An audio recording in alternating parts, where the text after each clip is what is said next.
Hello everyone. The topic that I would like to discuss with you today is the warning of Pope John Paul or Saint John Paul II against capitalism. So as an introduction, Pope John Paul II, excuse me, endorses neither capitalism nor communism, nor does he propose some third way between the two or some economic model of its own. Of course, the church is not the right uh, institution to provide that, no. So the church proper contribution is Catholic social teaching, which in the prophetic mode recognizes the positive value of the market and of enterprise, but which at the same time points out that this need to be oriented toward the common good. So the the capitalism has to be aligned with what is the common good. So let's first understand what is capitalism. So the meaning of capitalism. So in your screen, you will see that capitalism is an economic system in which private individuals or businesses own capital goods. The production of goods and services is based on supply and demand, and in the general market known as a market economy rather than through central planning known as a planned economy or command economy. So the in capitalism, it is often thought of as an economic system in which the private sectors own and control property in accord with their interest, and demand and supply freely set prices in markets in a way that can serve the best interest of society. So here you can already see that it's quite the opposite of communism because of the idea of private property. So the essential features of capitalism is the motive to make a profit. As Adam Smith, so this is a 18th century philosopher and father of modern economics, he said that it is not from the benevolence of the butcher, the brewer, or the baker that we expect our dinner, but from their regard to their own interest. No? You who went to a restaurant to eat, no?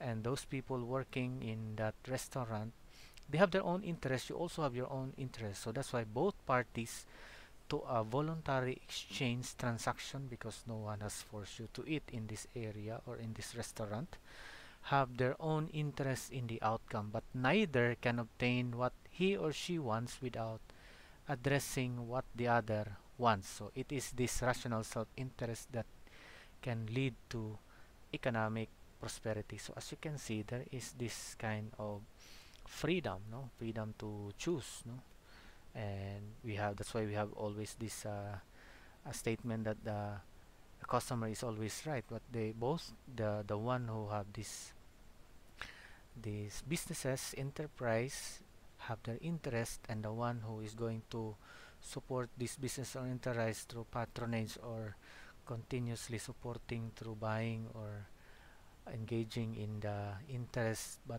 this self-interest is a rational one that which leads to economic prosperity. Okay, so in a capitalist system, people are free to make money or own businesses, sell goods and services, and crucially own private property. So this is really the opposite of communism, no?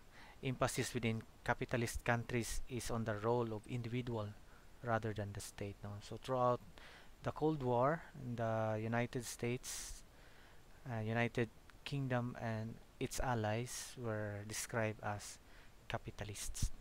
Okay, so next. There are critics of capitalism. So critics of capitalism argue that it concentrates power in the hands of a minority capitalist class, no? As you can see in the screen, no? that exists through the exploitation of the majority working class and their labor.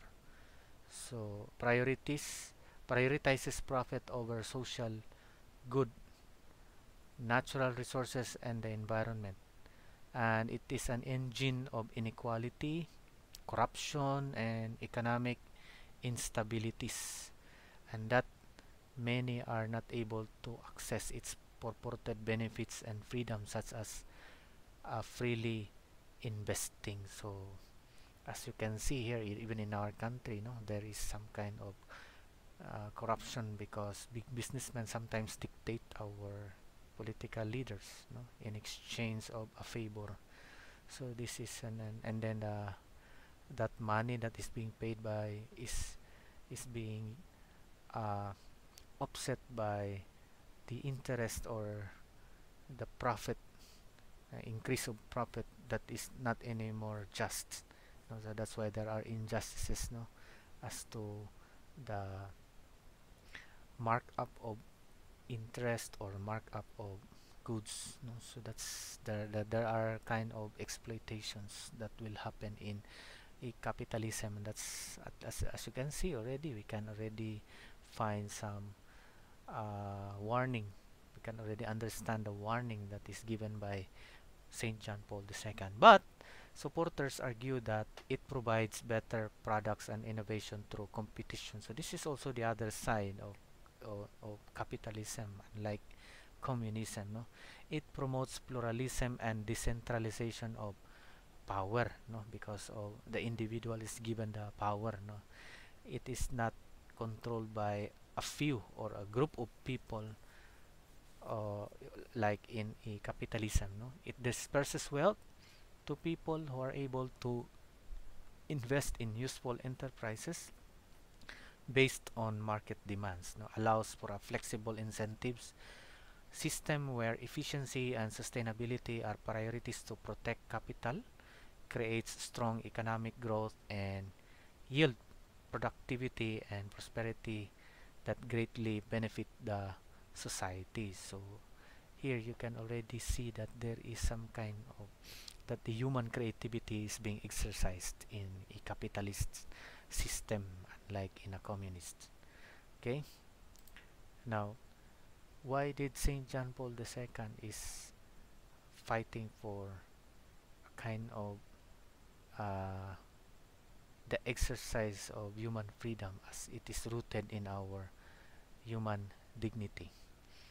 The human freedom has been the key theme in the social teaching of Pope John Paul or St. John Paul II since his election in 1978. And in Centesimus Annus, which he had written, he extends and sharpens Catholic understanding of freedom by his emphasis on human capital.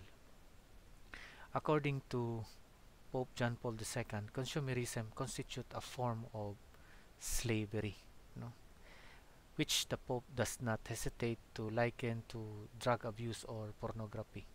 It is not the possession of goods alone or the desire for a better life that is sinful, no? Meaning you used other people to acquire more money, no? But rather in possessing without regard for the ordered hierarchy of goods one has, and subordination of goods and their availability to man's being and true vocation, meaning the material things is more important than human beings, no? So that's why St. John Paul is trying to warn us of what is really good for capitalists. Of course, on the other side, it can really make us exercise our human creativity, no? And the competition that it is that brought with this, well, where we can really test our entrepreneurial ability, our initiatives, no? So these are what is also good, but at the same time, Saint John Paul warned us, no? Saint John Paul's personalism emphasized that it is the whole person created and redeemed by God who is free, not just the political person or the economic person, no? Or your aspect in economy, your aspect in politics, but the whole of a person, the core of the pre-person is the ethical and religious actor, and economic freedom is good insofar as it remains part of that larger freedom, no, as a human person, the exercise of your freedom. So when it becomes absolutized and became the dominant organizing principle of personal actions, meaning the center now is more of profit making or business, but neglecting other aspects of life, no. That's why it becomes absolutized and becomes the dominant organizing principle of personal actions and social relations, no. I it means that our relation is more likely of business, but no more like having this relationship that is founded on love and caring and trust with one another. Then man becomes oppressed by his own economic liberty when everything uh, is more on business, no. It's more on money, but not anymore on developing the relationships, no. So that's actually what Saint John Paul, that we become oppressed by this economic liberty.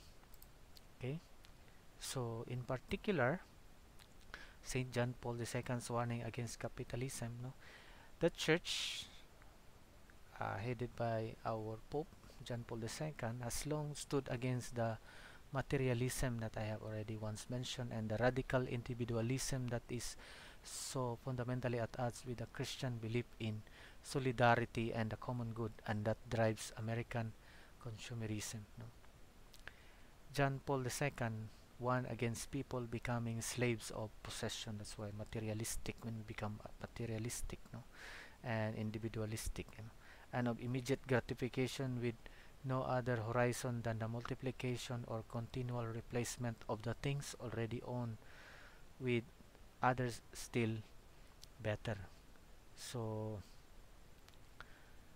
um, on this kind of cultural front, no, the Pope cautions particularly the Americans, no, for us the West, no, against this new alienation of a consumerism, no, in which grasping acquisitiveness, no, becomes an end in itself, no, when all your life is just to accumulate, no, material things, if that is only what you understand about life, no. I think that is what is really what Saint John Paul II is trying to warn, no, the temptation of even the temptation of welfare state, no, or social assistance state, where human initiative, no, you will no longer work because anyway that there is this state, no, the government will support, no, and it will lead to an inordinate increase in public agencies dominated by bureaucratic ways of thinking and impose an enormous increase in spending, no. So the warning is actually found in his encyclical letter Centesimus Annus that I have mentioned, no.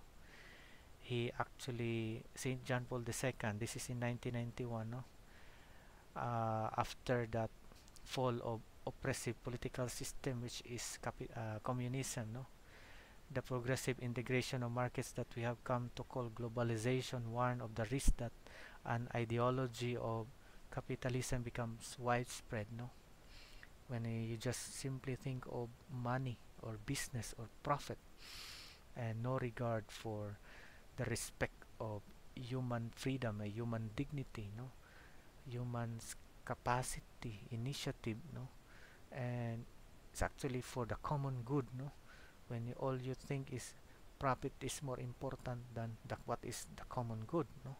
So this would entail little or no interest for the realities of marginalization, exploitation, and human alienation, no? A lack of concern for the great number of people, because when you started to only think of being business minded, no, all you think is for profit, and you don't anymore uh, consider the, the people's common good, no. So that's why Saint John Paul is very keen in observing what's going on in a capitalist societies, no? Now let's try to understand what are really the effects of consumerism, no? William Rees, an urban planner, excuse me, an urban planner at the University of British Columbia estimated that it requires 4 to 6 hectares of land to maintain the consumption level of the average person from a high consumption countries, no, land, no, meaning your food, no, basic necessities, and even those that you want, no.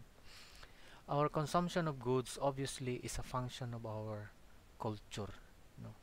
Only by producing and selling things and services does capitalism in its present form work. And the more that is produced, the more that is purchased, the more we have progress and prosperity. Of course, excuse me.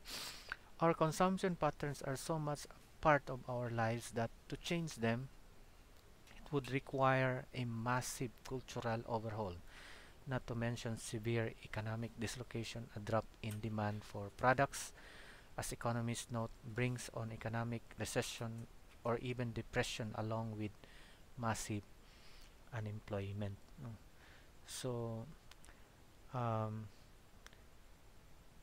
we have to be conscious of our consumption because uh, of course we have this the production, the processing is something that we have already do something, no, but in consumption we have to change this kind of how we consume material things, no.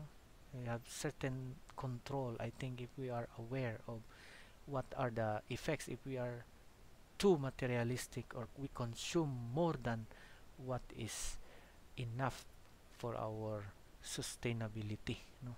So that is the point of uh, effects of consumerism. Now, what is really the problem of consumerism as being seen by St. John Paul II? Of course, Pope John Paul II places his teaching about economics and the social order within the framework of his Christian personalism, no, for him, no, in which the human person is the starting point of his analysis and the primary criterion of his evaluation, no. It is in this context that Saint John Paul II or John Paul repeated and strong condemnation of consumerism should be understood, no.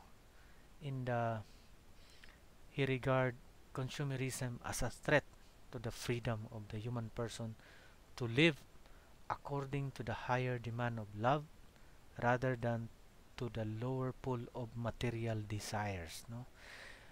What St. John Paul mean here is that when our tendency to become materialistic, no, the person's tendency to become materialistic, no.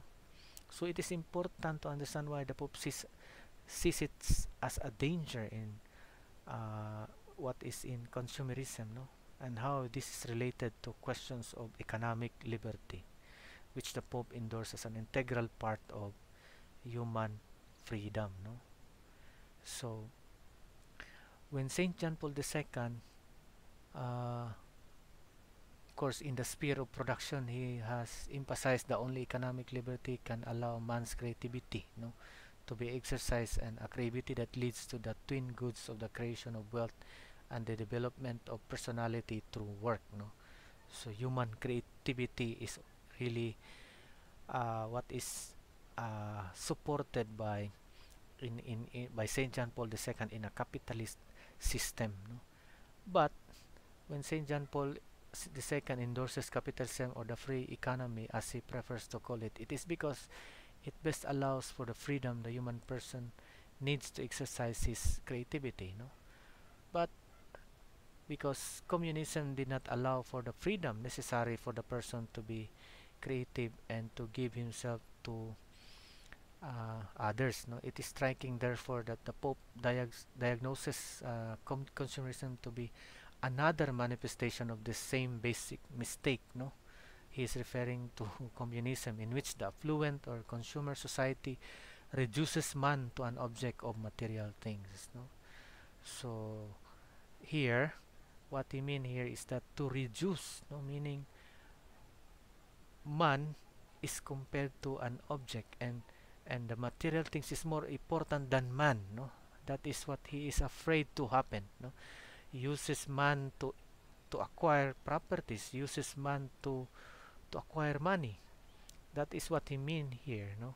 So within the context of the system of economic liberty, a good in its own right, there arises the potential for person to give into a consumerist way of living, thus that does make the same materialist mistake of communist, not on the side of the person as a producer, but on the side of the person as a consumer. No? It is true that uh, in a communist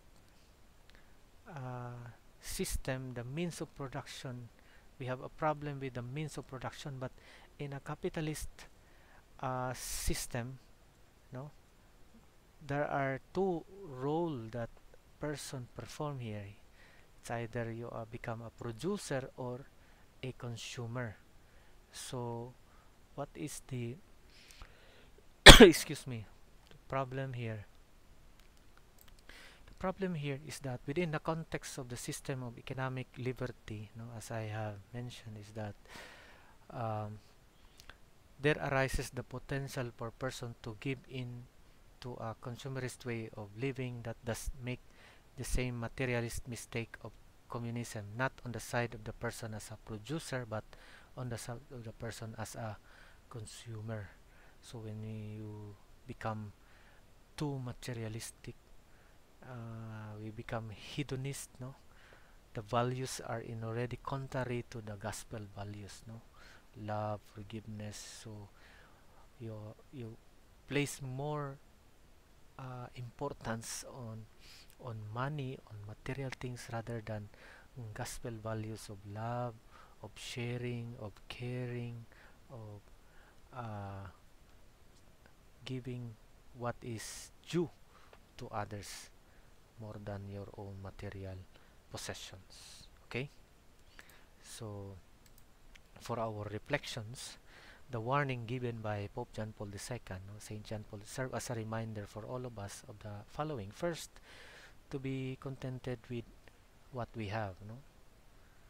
So, second is we we can use money to get people, but do not use people to get money.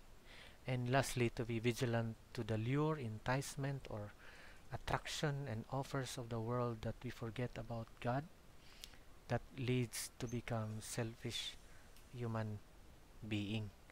So that's why this is the warning of Saint John Paul II for all of us not to be too materialistic and be careful about this kind of system. So that's all for my discussion about this topic. If you have questions or clarifications, feel free to message me or drop your questions in the comment section. And I hope do not forget also to subscribe in this blog that I made. No, okay.